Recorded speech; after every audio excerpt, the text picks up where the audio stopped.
Hello students, O2IS academy की D raw series में आपका बहुत बहुत स्वागत है। जैसा कि आप जानते हैं, हम पिछले एक साल के करंट अफेयर्स को कवर कर रहे हैं HS एग्ज़ाम के लिए। तो यहाँ पे हमने कुछ सब्जेक्ट्स को ऑलरेडी कवर कर लिया है। अगर आपने नहीं देखा है तो आप जाकर देख सकते हैं। तो हमने इकोनॉमी के लेक्चर से शुरू किया था। आज आपका इकोनॉमी का लेक्चर नंबर 3 है। तो कुछ करंट अफेयर्स आज हम इस लेक्चर के अंदर कवर करने वाले हैं। शुरू करने से पहले अगर आपको इस वीडियो की PDF चाहिए तो आप हमारी O2IS एकेडमी की ऐप को जाकर डाउनलोड कर सकते हैं। आपको HPS प्रीलिम्स टेस्ट सीरीज़ 2022 के नाम से एक कोर्स मिल जाएगा। उसके कंटेंट सेक्शन में फ्री रिसोर्सेज के अंदर आपको करंट अफेयर्स की PDFs मिल जाएंगी। इसके अलावा जो भी बच्चे आने वाले HS एग्ज़ाम की प्रिपरेशन करना चाहते हैं तो उनके लिए भी हमने फाउंडेशन बैच को लॉन्च किया है।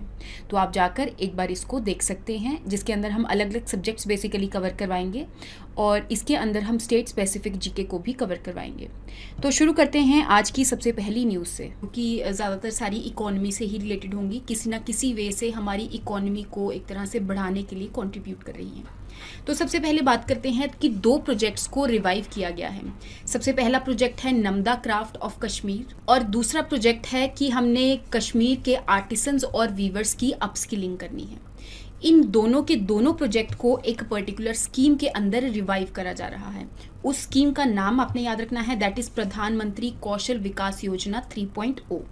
ठीक है, अब ये जो प्रधानमंत्री कौशल विकास योजना है एक पर्टिकुलर मिनिस्ट्री के अंदर ही लॉन्च करी गई है। आपने इसकी मिनिस्ट्री का नाम याद रखना है, that is skill and development वाली जो मिनिस्ट्री है उसके अंदर इसको लॉन्च किया गया है। एक बार बात कर लेते हैं नमदा क्राफ्ट के बारे में। तो बेसिकली जो कश्मीर वाला रीजन है वहाँ पे एक पर्टिकुलर क्राफ्ट जो है उसको बनाया जाता था, जिसके अंदर ये जो रगेड मैट्स जो आपको दिख रहे हैं इनको बनाया जाता था। और ये जो नमदा रग है वो एक पर्टिकुलरली शीप से मिलती है, जिसके वूल से इस नमदा रग को बनाया जाता है। यूजुअली देखा जाए तो बेसिकली जब रग बनाने के लिए या फिर जो शीप का वूल है उसको रिमूव करने के लिए वीविंग करी जाती है, लेकिन यहाँ पे जो शीप है उसका वूल को एक तरह से रिमूव करने के लिए एक अलग ही टेक्निक को यूज़ किया जाता है, जिसको हम बोल देते हैं फेल्टिंग टेक्निक।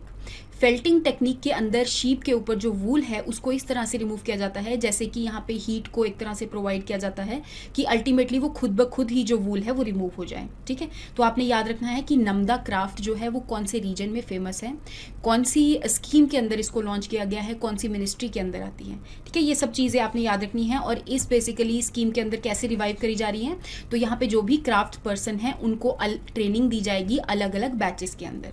ठीक है, ताकि इस क्राफ्ट को एक तरह से रिवाइव किया जा सके। नेक्स्ट हम बात करते हैं रिवर सिटीज अलायंस के बारे में। तो रिसेंटली जो मिनिस्ट्री ऑफ जल शक्ति है उन्होंने एक अलायंस को लॉन्च किया है जिसका नाम है रिवर सिटीज अलायंस। इस अलायंस के अंदर जो गंगा का बेसिन है उस बेसिन के अंदर जो अलग अलग डिस्ट्रिक्ट्स और बेसिकली जो सिटीज़ वगैरह लाई करती हैं, अब वो सिटीज़ उस गंगा के बेसिन को बेसिकली प्रोटेक्ट करने के लिए क्या क्या टेक्निक्स को अपना रही हैं। तो इस अलायंस के अंदर जो भी सिटीज़ किसी रिवर को साफ करने के लिए जो भी मेथड्स यूज़ कर रही हैं उन सारी मेथड्स को इस अलायंस के अंदर शेयर किया जाएगा। तो इसके बारे में आपने याद रखना है, मिनिस्ट्री ऑफ जल शक्ति ने इसको लॉन्च किया है। नेक्स्ट हम बात करते हैं geospatial energy map of India के बारे में। तो नीति आयोग ने इसरो के साथ मिलकर इस मैप को लॉन्च किया है। नाम से ही क्लियर हो रहा है geospatial energy map of India क्या है। हमारी कंट्री के अंदर जो जितने भी एनर्जी के सोर्सेज हैं उससे रिलेटेड ये सारे एनर्जी के सोर्सेज बताएंगे कि किस रीजन में कौन सा एनर्जी सोर्स जो है उसको यूटिलाइज किया जा सकता है। फॉर एग्जांपल जो ज़्यादातर जो आपके कोस्टल रीजन्स होते हैं वहाँ पे विंड टर्बाइंस को यूज़ किया जाता है as a renewable source of energy. Wind use होती है, उसके बाद वहाँ से इलेक्ट्रिसिटी प्रोड्यूस होती है। इन द सेम वे ऐसे रीजन्स भी है जहाँ पे धूप ज़्यादा पड़ती है तो वहाँ पे हम सोलर एनर्जी को यूज़ कर सकते हैं। तो बेसिकली इस मैप के अंदर इसरो और नीति आयोग ने यही चीज़ मिलकर बताई है कि कौन कौन से रीजन में कौन कौन सी एनर्जी को यूटिलाइज किया जा सकता है। बाकी अगर मैं जियो स्पेशियल मैपिंग के बारे में यहाँ पे बात करूँ तो यहाँ पे स्पेस से एक सैटेलाइट को यूज़ किया जा सकता है जिससे हम पता लगा सके कि कौन सी रीजन में कौन से जो सोर्स हैं वो बहुत ज़्यादा अवेलेबल हैं और उनको यूटिलाइज किया जा सकता है। नेक्स्ट हम बात करते हैं cities with most sustainable system के बारे में। तो रिसेंटली इसका अवार्ड दिया जाता है जो कि ministry of housing and urban affairs इस अवार्ड को प्रोवाइड करते हैं। तो केरला ने इस अवार्ड को जीता है क्योंकि उन्होंने सस्टेनेबल मेथड्स यूज़ किए हैं एक सिटी के अंदर जो भी ट्रैफिक सिस्टम वगैरह है, जो भी रोड्स वगैरह है, ट्रांसपोर्टेशन सिस्टम है, उसको डेवलप करने के लिए। तो यहाँ पे उन्होंने जो कोची मेट्रो हो गया, वाटर मेट्रो हो गया, ई मोबिलिटी हो गया, ये सारे के सारे सस्टेनेबल डेवलपमेंट के ऊपर बेस्ड हैं। दैट मीन्स यहाँ पे इन्वायरमेंट का बहुत ज़्यादा ख्याल रखा गया है ताकि इन ट्रांसपोर्टेशन सिस्टम को डेवलप किया जा सके। तो ये मैंने आपको बता ही दिया कि ये अवार्ड किस चीज़ के लिए दिया जाता है। जो भी ऐसी स्टेट है जिन्होंने सस्टेनेबल ट्रांसपोर्टेशन को डेवलप किया है उनको ये अवार्ड मिलता है। किसके द्वारा मिलता है? मिनिस्ट्री ऑफ अर्बन अफेयर्स के द्वारा। नेक्स्ट हम बात करते हैं ई गोपाला ऐप के बारे में। तो रिसेंटली जो नेशनल डेयरी डेवलपमेंट बोर्ड है उन्होंने एक ऐप को लॉन्च किया है जिसका नाम है ई गोपाला ऐप। ई गोपाला की फुल फॉर्म आपने याद रखनी है, that is generation of wealth through productive life stock. अब यहाँ पे फार्मर्स जो कि लाइफ स्टॉक को रियर करते हैं उनको हेल्प करने के लिए इस ऐप को लॉन्च किया गया है। फॉर एग्जाम्पल इस ऐप के अंदर वो सारी फैसिलिटीज़ प्रोवाइड की जाएंगी जो कि एक डेयरिंग फार्मर को ज़रूरी चाहिए होती हैं, जैसे कि डिजीज़ फ्री जर्म प्लाज्म कहाँ से लिया जा सकता है, या फिर अगर क्वालिटी ब्रीडिंग करवानी है बफेलोज की, काउस की, है ना, इन सब की जो ब्रीडिंग करवानी है तो उसके लिए क्या क्या स्टेप्स लिए जा सकते हैं। अलग अलग जो सर्विसेज हैं डेयरिंग फार्मर को वो ये जो ऐप है वो प्रोवाइड करने का काम कर रही है। इसके बारे में आपने याद रखना है। जैसे कि ये ई गोपाला ऐप का जो पोर्टल है वो इस तरह से दिखता है। अगर मैं बात करूं नेशनल डेयरी डेवलपमेंट बोर्ड के बारे में तो ये एक पर्टिकुलर मिनिस्ट्री के अंदर आता है जिसका नाम है ministry of fisheries, animal husbandry and dairying के अंदर। अब इसको एक एक्ट द्वारा बनाया गया था, दैट मीन्स ये एक स्टैट्यूटरी बॉडी बन गई। अब इसको किसने बनाया था? तो हमारे जो डॉक्टर वर्गीस कुरियन जी हैं इन्होंने इसको फाउंड किया था। इसका जो ऑफिस है वो आनंद गुजरात के अंदर लोकेटेड है। वर्गीस कुरियन को हमारे फादर ऑफ वाइट रेवोल्यूशन भी कहा जाता है, ये चीज़ आपने याद रखनी है। White revolution is related to milk production. Next हम बात करते हैं कि कश्मीर का एक डायरेक्टरेट है जिसका नाम है directorate of handicrafts and handloom. उन्होंने रिसेंटली पश्मीना के लिए एमएसपी को अनाउंस किया है। पश्मीना क्या है? यहाँ पे एक शीप है बेसिकली, वहाँ से जो वूल निकलता है उसके एक पर्टिकुलर पश्मीना शॉल बनाई जाती है। पश्मीना को हम कश्मीरी वूल भी कह देते हैं और इसकी कुछ क्वालिटीज़ होती हैं, जैसे बहुत ज़्यादा थिक होती है इसकी वूल और इसके द्वारा बनाए गए जो शॉल्स वगैरह होते हैं उसके अंदर बहुत ज़्यादा वार्मथ होती है। अलग अलग कलर्स में ये वूल जो है वो देखने को मिलती है। अगर मैं बात करूँ एमएसपी के बारे में तो that is minimum support price.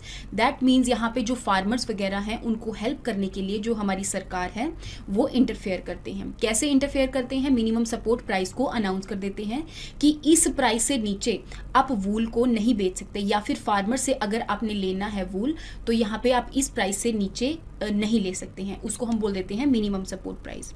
Next हम बात करते हैं नेशनल स्टैटिस्टिकल ऑफिस ने एक सर्वे को लॉन्च किया है जिसका नाम है पीरियोडिक लेबर फोर्स सर्वे। अगर मैं बात करूं पीएलएफएस के बारे में तो ये जो सर्वे है ये बताता है कि हमारी कंट्री के अंदर एम्प्लॉयमेंट और अनएम्प्लॉयमेंट रेट कितना है। अब जो नेशनल स्टैटिस्टिकल ऑफिस है वो एक पर्टिकुलर मिनिस्ट्री के अंदर आता है जिसका नाम है मॉस्पी मिनिस्ट्री। ठीक है, ये जो सर्वे है 2017 से इसको लॉन्च किया जा रहा है और इस सर्वे को भी एक पर्टिकुलर कमेटी द्वारा रेकमेंड किया था। तो पीएलएफएस जो सर्वे करवाया जाता है उसको एक कमेटी द्वारा रेकमेंड किया गया है जो कि एक पर्टिकुलर पर्सन द्वारा हेडेड थी जिनका नाम है अमिताभ कुंदू जी। तो इनके बारे में आपने याद रखना है। नेक्स्ट हम बात कर लेते हैं नेशनल स्टैटिस्टिकल ऑफिस के बारे में, जैसा कि मैंने आपको बताया जो कि मॉस्पी मिनिस्ट्री के अंदर आता है। मॉस्पी क्या है? हमारी स्टैटिस्टिक्स एंड प्रोग्राम इंप्लीमेंटेशन से रिलेटेड मिनिस्ट्री है। अब ये मिनिस्ट्री करती क्या है? हमारी कंट्री के अंदर जितना भी डाटा है उसको कलेक्ट करती है और जो रॉ डाटा है उससे रिलेटेड जो भी इंफॉर्मेशन वो डिराइव कर सकते हैं वो सारी की सारी इंफॉर्मेशन डिराइव करके सरकार को प्रोवाइड करती है ताकि ये सारी की सारी जो इंफॉर्मेशन है जितनी भी स्कीम्स वगैरह लॉन्च हो रही हैं उनके लिए यूटिलाइज करी जा सके। नेक्स्ट हम बात करते हैं कि अनएम्प्लॉयमेंट और एम्प्लॉयमेंट के ऊपर एक तरह से निकाला जाता है सर्वे यहाँ पे, जो कि कौन निकालता है? CMIE, that is a centre for monitoring Indian economy. तो ये एक ऐसी बिजनेस कंपनी है जो कि 1976 में बनाई गई थी और ये बेसिकली हमारी कंट्री के अंदर अलग अलग चीज़ों से रिलेटेड डाटा जो है वो प्रोवाइड करती हैं, ताकि इस डाटा को भी सरकार द्वारा यूज़ किया जा सके और अलग अलग स्कीम्स को टारगेट करने के लिए यूज़ किया जा सके। अगर मैं बात करूं इस रेट के बारे में, जो कि ये बताते हैं कि Indian force labour participation rate के बारे में ये बताते हैं, तो इन्होंने रिसेंटली ये बोला है कि 2017 के मुकाबले जो Indian labour force participation rate है वो डिक्रीज कर गया है। कितना हो गया है अब? 40%। लेकिन 2017 में ये कितना था? 47%। अगर मैं बात करूं लेबर फोर्स पार्टिसिपेशन के बारे में, इस रेट के बारे में बात करूं, तो यहाँ पे एक जो लेबर फोर्स होती है वो एक पर्टिकुलर एज ग्रुप के ही मेंबर्स होते हैं। जैसे कि उन्होंने लेबर फोर्स को डिफाइन किया है कि अगर कोई भी पर्सन 15 साल से अबव का हो, 15 साल का हो या फिर 15 साल से अबव का हो, या तो एम्प्लॉयड होना चाहिए या फिर वो अनएम्प्लॉयड होना चाहिए और कोई ना कोई जो जॉब है उसको ढूंढ रहा होना चाहिए। ठीक है, तो इन दोनों कैटेगरी के जो पर्सन्स हैं उनको लेबर फोर्स पार्टिसिपेशन के अंदर इंक्लूड कर दिया जाता है, तो उसके अकॉर्डिंग ही इस रेट को निकाला जाता है। जैसे कि इन्होंने ये बताया, ये मैंने आपको बता ही दिया कि जो 40% हो गया है, जो कि लेबर फोर्स पार्टिसिपेशन रेट है हमारा, पहले इससे ज़्यादा होता था, 47% होता था। और यहाँ पे इन्होंने एम्प्लॉयमेंट रेट को भी बताया कि रिसेंटली कितना हो गया? 37% हो गया। दैट मीन्स आप देख सकते हो यहाँ पे हमारी लेबर फोर्स जो है, जो जॉब्स वगैरह एक तरह से ढूंढ रही हैं, वो ज़्यादा हैं और कर रही हैं जॉब, है ना। तो मैंने यहाँ पे आपको दो कैटेगरीज बता दी ना, एक एम्प्लॉयड है और जो जॉब्स ढूंढ रही हैं, तो वो ज़्यादा परसेंटेज है एज कम्पेयर टू जो लोग एम्प्लॉयड हैं। इन द सेम वे ये अनएम्प्लॉयमेंट रेट को भी बताते हैं कि कितना रेट है? 7.3%। देखो यहाँ पे अनएम्प्लॉयमेंट रेट और लेबर फोर्स पार्टिसिपेशन रेट में डिफरेंस है, क्योंकि लेबर फोर्स के अंदर एम्प्लॉयड की कैटेगरी भी आ जाती है, लेकिन अनएम्प्लॉयमेंट रेट में सिर्फ जो सेकंड कैटेगरी है वही इसी को ही इंक्लूड किया जाता है। तो ये कुछ चीज़ें आपने लेबर फोर्स पार्टिसिपेशन के बारे में याद रखनी है। नेक्स्ट हम बात करते हैं, वर्ल्ड बैंक जो है वो एक रिपोर्ट निकालती है जिसका नाम है ease of doing business report. अब इस रिपोर्ट को ये हर साल निकालते होते थे, 2003 से इन्होंने इंट्रोड्यूस किया था, लेकिन अभी रिसेंटली इन्होंने इसको बंद कर दिया है। क्यों बंद कर दिया? क्योंकि इस रिपोर्ट के अंदर अलग अलग इरेगुलरिटीज जो है वो देखने को मिली है। ठीक है, अब अगर मैं ईज ऑफ डूइंग बिजनेस के बारे में बात करूं तो इस रिपोर्ट के अंदर 10 पैरामीटर्स को काउंट किया जाता था। जैसे कि अगर किसी कंट्री में कोई बिजनेस को खोलना है तो उसके लिए अलग अलग ये 10 पैरामीटर्स देखे जाते थे कि कितनी जल्दी कोई पर्सन जो है किसी कंट्री के अंदर बिजनेस खोल सकता है। तो इन 10 पैरामीटर्स के ऊपर उनको रैंक किया जाता था, उसी हिसाब से फाइंड आउट किया जाता था कि इस कंट्री के अंदर बिजनेस खोलना बहुत ही ज़्यादा ईजी है या फिर डिफिकल्ट है। ठीक है, अब ये जो रिपोर्ट है वो कोई स्कोर प्रोवाइड करती है, और ये जो स्कोर है वो किस चीज़ से रिलेटेड है? Distance to frontier score. इसका मतलब ये होता है कि अगर 100 में से आपको 75 मार्क्स मिल जाते हैं तो इसका मतलब आपकी कंट्री के अंदर जो ईज ऑफ डूइंग बिजनेस है वो 25% लो है। दैट मीन्स आपको 25% और इंप्रूव करने की ज़रूरत है अपनी ईज ऑफ डूइंग बिजनेस में अच्छा स्कोर करने के लिए। अब रिसेंटली जैसे इंडिया का अगर मैं स्कोर देखूं तो इन्होंने इंडिया को 63rd रैंक पे डाला था, अकॉर्डिंग टू जो रिपोर्ट इन्होंने 2019 के अंदर पब्लिश करी थी। इन द सेम वे अगर मैं 18 की पब्लिश रिपोर्ट के बारे में बात करूं तो 77 थी। दैट मीन्स हमारा जो ईज ऑफ डूइंग बिजनेस है यहाँ पे वो एक तरह से इंप्रूव किया था, हमारा रैंक इसमें इंप्रूव किया था। अब क्योंकि इरेगुलरिटीज आ गई हैं तो इसलिए इस रिपोर्ट को बंद कर दिया है। अगर मैं बात करूं वर्ल्ड बैंक के बारे में तो यहाँ पे जो ब्रेटन वुड कॉन्फ्रेंस हुई थी 1944 के अंदर, उस टाइम पे दो ऑर्गेनाइजेशन सामने निकल कर आई थी। एक था IBRD जिसको हम बोल देते हैं वर्ल्ड बैंक, और दूसरा था IMF। अगर मैं वर्ल्ड बैंक ग्रुप के बारे में बात करूं तो यहाँ पे अलग अलग ऑर्गेनाइजेशन जो है वो इस ग्रुप का पार्ट है। जैसे कि सबसे पहला है IBRD जिसको हम वर्ल्ड बैंक बोल देते हैं, जो कि अलग अलग लोन्स वगैरह प्रोवाइड करता है हर एक कंट्री को, है ना। नेक्स्ट है आपका इंटरनेशनल डेवलपमेंट एसोसिएशन, जो कि जो लो इनकम कंट्रीज हैं उनको लोन प्रोवाइड करने का काम करते हैं। इन द सेम वे अगर मैं इंटरनेशनल फाइनेंस कॉर्पोरेशन के बारे में बात करूं तो यहाँ पे इन्वेस्टमेंट से रिलेटेड चीज़ों को देखती हैं, कैसे एसेट को मैनेजमेंट किया जाना चाहिए उसके रिगार्डिंग ये जो ऑर्गेनाइजेशन है वो देखती है। नेक्स्ट हम बात करते हैं मल्टीलेटरल गारंटी एजेंसी के बारे में, जो कि इन्वेस्टर्स को एक तरह से इंश्योर करती है, इंश्योरेंस वगैरह प्रोवाइड करती है। नेक्स्ट हम बात करते हैं इन्वेस्टमेंट डिस्प्यूट से रिलेटेड ऑर्गेनाइजेशन के बारे में, जिसका इंडिया मेंबर नहीं है। इससे ऊपर वाली चारों का चार जो ऑर्गेनाइजेशन है इसका मेंबर इंडिया है, लेकिन लास्ट ऑर्गेनाइजेशन का मेंबर नहीं है इंडिया। आपने इस चीज़ के बारे में याद रखना है। नेक्स्ट हम बात करते हैं कि मिनिस्ट्री ऑफ रेलवेज ने रेल कौशल विकास योजना को लॉन्च किया है। अब इस योजना को क्यों लॉन्च किया गया? दैट मीन्स यहाँ पे जो अलग अलग लोग हैं उनको यहाँ पे ट्रेनिंग प्रोवाइड करी जाएगी, अलग अलग कैटेगरीज में प्रोवाइड करी जाएगी। फॉर एग्जांपल इलेक्ट्रिशियन की ट्रेनिंग हो गया, वेल्डर की, मैकेनिस्ट की एंड फिटर की ट्रेनिंग होगी। अब इस ट्रेनिंग को प्रोवाइड करके इन लोगों को स्किल किया जाएगा। लेकिन अब यहाँ पे क्योंकि स्किल किया जा रहा है, इसका मतलब ये नहीं है कि इनको जॉब्स वगैरह प्रोवाइड करी जाएंगी। दैट मीन्स ये जो स्कीम है इसके अंदर जो भी ट्रेनिंग प्रोवाइड करी जा रही है, इसका मतलब ये नहीं है कि इनको गारंटी दी जाएगी कि आपको जॉब वगैरह मिलेगी। ठीक है, आपने इसके बारे में याद रखना है। इसके अलावा जो लोग इसके अंदर पार्टिसिपेट कर सकते हैं, जो ट्रेनिंग लेना चाहते हैं, तो उनकी क्लास 10th पास होनी चाहिए और उनकी जो एज है 85 से लेके 35 साल की उम्र तक, 18 से लेके 35 साल की उम्र तक होनी चाहिए।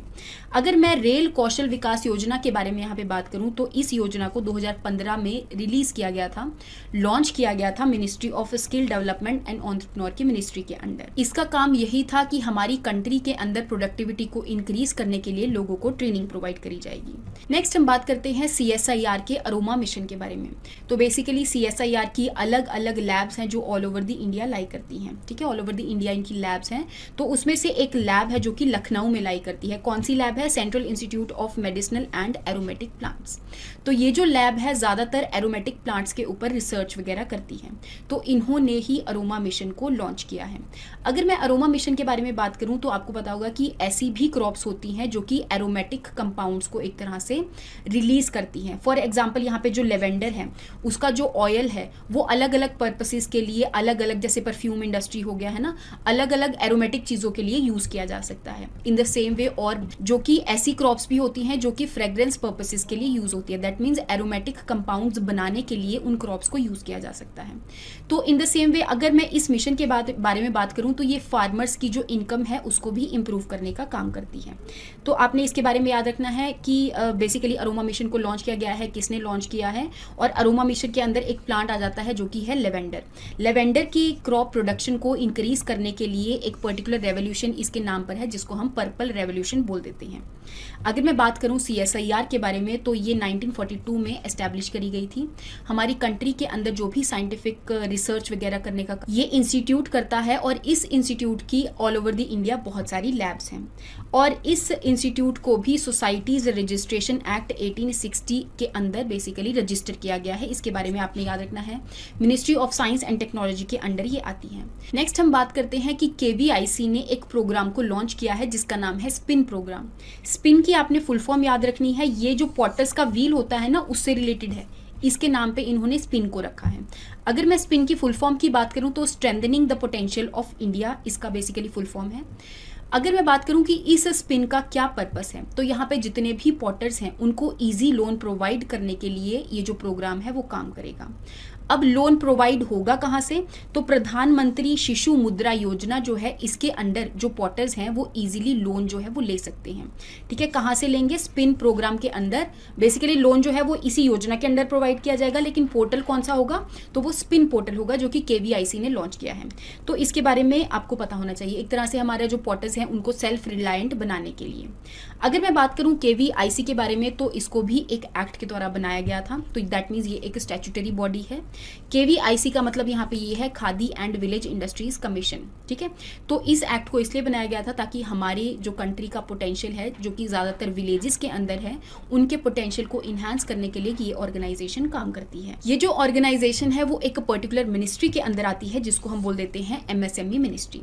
अगर मैं बात करूँ प्रधानमंत्री मुद्रा योजना के बारे में तो यहाँ पे अलग अलग कैटेगरीज बनाई गई हैं जिसके अंदर जो अलग अलग बिजनेसमैन हैं, छोटे बिजनेसमैन हैं, वो यहाँ पर ईजी लोन ले सकते हैं। अगर मैं बात करूं शिशु कैटेगरी के बारे में यहाँ पे जिन लोगों ने 50,000 तक का लोन लेना है तो उनको इस कैटेगरी में प्रोवाइड किया जाता है। इन द सेम वे अगर मैं किशोर कैटेगरी की लिमिट की बात करूं तो 50,000 से लेके 5 तक का लोन जो है यहाँ पर अवेल किया जा सकता है। अगर मैं तरुण कैटेगरी की बात करूं तो 5 लाख से लेके 10 लाख तक का जो लोन है यहाँ पे बिजनेसमैन जो है वो ले सकते हैं। जो छोटे छोटे बिजनेसमैन बेसिकली उनको कम लोन चाहिए होता है ना। नेक्स्ट हम बात करते हैं कि आंध्र प्रदेश के अंदर जो लार्जेस्ट सोलर फ्लोटिंग पावर है उसको बनाया जा रहा है, उसको अभी कमीशन किया गया है। तो आंध्र प्रदेश के कौन से रीजन में कमीशन किया गया है? आपने याद रखना है, सिमहाद्री वाले रीजन में इसको कमीशन किया गया है। अगर मैं बात करूं फ्लोटिंग सोलर पावर प्लांट के बारे में तो यहाँ पे जो वाटर की बॉडी होती है, मतलब वाटर सरफेस होता है, वहां पे सोलर पैनल्स को लगा दिया जाता है ताकि जो सन की एनर्जी है उसको एक तरह से इलेक्ट्रिकल एनर्जी में कन्वर्ट किया जा सके इन पैनल्स के द्वारा। क्योंकि आपको पता ही है कि जो पैनल्स होते हैं वो सोलर एनर्जी को इलेक्ट्रिक इलेक्ट्रिक एनर्जी में कन्वर्ट करते हैं। तो आपने याद रखना है आंध्र प्रदेश में इसको कमीशन किया गया है। नेक्स्ट हम बात करते हैं ई श्रम पोर्टल के बारे में, जो कि एक पर्टिकुलर मिनिस्ट्री ने लॉन्च किया था। मिनिस्ट्री ऑफ लेबर एम्प्लॉयमेंट ने इसको लॉन्च किया गया था। इस पोर्टल को इसलिए लॉन्च किया गया था क्योंकि हमारी कंट्री के अंदर ऐसी बहुत सारा लेबर फोर्स है जो कि अनऑर्गेनाइज सेक्टर के अंदर काम करते हैं। अनऑर्गेनाइज सेक्टर का मतलब यहाँ पर ये है कि उन लोगों को अपनी जॉब की सिक्योरिटी नहीं होती। आज वो काम पर जाते हैं तो अगले दिन उनको नहीं पता होता कि हमें कहाँ पर मिलने वाला है। अब इस श्रम पोर्टल को इसलिए लॉन्च किया गया है ताकि जितने भी लोग अनऑर्गेनाइज सेक्टर में काम कर रहे हैं वो इस पोर्टल पर आकर रजिस्टर करें। जब वो इस पोर्टल पर आकर रजिस्टर करेंगे तो उनको एक 12 डिजिट यूनिक नंबर प्रोवाइड किया जाएगा। इससे होगा क्या, बेसिकली हमारी जो सरकार है उनको अनऑर्गेनाइज सेक्टर में जो भी लोग काम कर रहे हैं उनके रिगार्डिंग इन्फॉर्मेशन मिलेगी। अगर उनके रिगार्डिंग इन्फॉर्मेशन मिलेगी तो हमारी जो सरकार है उनको टारगेट करने के लिए यहाँ पे पर्टिकुलर स्कीम्स को लॉन्च कर सकती है। अब इस पोर्टल के ऊपर अनऑर्गेनाइज्ड वर्कर्स को यहाँ पे कुछ बेनिफिट्स भी प्रोवाइड करे गए हैं। जैसे उनको ये बोला है कि अगर पार्शियल डिसेबिलिटी होती है तो उनको 1 लाख तक की यहाँ पे इंश्योरेंस प्रोवाइड करी जाएगी। इन द सेम वे अगर परमानेंट डिसेबिलिटी हो जाती है किसी एक्सीडेंट के अंदर अनऑर्गेनाइज्ड वर्कर की, तो उनको 2 लाख तक का जो इंश्योरेंस है वो प्रोवाइड किया जाएगा। एक पर्टिकुलर स्कीम के अंदर प्रोवाइड किया जाएगा। दैट मीन्स यहाँ पे इस स्कीम को भी इस पोर्टल के साथ कनेक्ट किया गया है। ठीक है, आपने ई श्रम पोर्टल के बारे में याद रखना है। तो आई होप आपको यहाँ तक इकोनॉमी के जो करंट अफेयर्स हैं उनके बारे में समझ में आया होगा। मैंने कोशिश करी है कि ज़्यादा से ज़्यादा करंट अफेयर्स को यहाँ पर कवर किया जाए। नेक्स्ट क्लास के अंदर हम नेक्स्ट सब्जेक्ट से शुरू करेंगे। तो thank you so much and have a nice day.